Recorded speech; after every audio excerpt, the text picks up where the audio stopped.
রাজ্যের নেশা কারবারিরা কি না করতে পারে। এতদিন আমরা দেখেছি মাটির নিচ থেকে গাঁজা, শুকনো গাঁজার প্যাকেট উদ্ধার করতে বা ড্রাম ভর্তি গাঁজা উদ্ধার করতে, কিন্তু এবার মাটির নিচ থেকে বিলেতি মদ উদ্ধার। ভাবতে পারছেন? আশ্চর্যজনক বিষয়।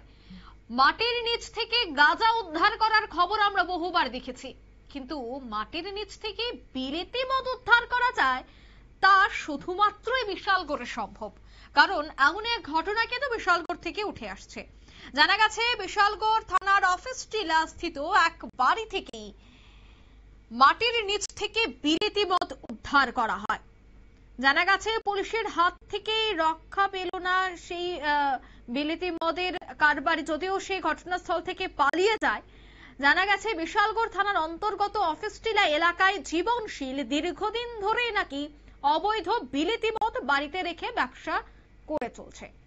তার এই অবৈধ মদ ব্যবসা একাধিক খবরও ছিল বিশালগড় থানার পুলিশের কাছে, কিন্তু বিশালগড় থানার পুলিশ সঠিক তথ্যের অভাবে নাকি জীবনশীলের বাড়িতে এতদিন হানা দিতে পারেনি, এমনটাই দাবি পুলিশের।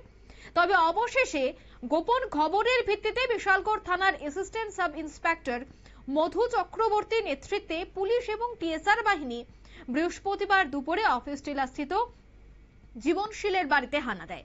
যদিও পুলিশ আসার টের পেয়ে মদ ব্যবসায়ী জীবনশীল বাড়ি থেকে পালিয়ে যায়। পরে পুলিশ তার বাড়ির মাটির নিচ থেকে বিভিন্ন ব্র্যান্ডের প্রচুর বিলেতি মদ উদ্ধার করে। বৃহস্পতিবার দুপুরে বিশালগড় থানায় সাংবাদিক সম্মেলন করা হয়। সাংবাদিকদের মুখোমুখি হয়ে অ্যাসিস্ট্যান্ট সাব ইন্সপেক্টর মধু চক্রবর্তী কি বলছেন শোনাবো। এই মধ্যবর্তীগুলো একটা খবর আসে অফিসিলা জীবনশীলের বাড়িতে মদ মজুদ আছে। খবরটা আসার সঙ্গে আমরা টিএসএন নিয়ে যাই। পুলিশ টিএসএন নিয়ে গিয়ে বাড়ি করার পরে বাড়ির পেছনে তার পক্ষ থেকে লুকানো অবস্থা ছিল মাটির নিচ থেকে মদগুলা আমরা উল্টা করে নিয়ে আসি। ভ্যারিয়াস টাইপ ছিল, 260 বোতল মোটামুটি ছিল। অনুমানিক বাজার মূল্যটা তো আমার ঠিক জানা নেই, অত অ্যাপ্রক্স 50,000 আর জীবনশীল বাবা।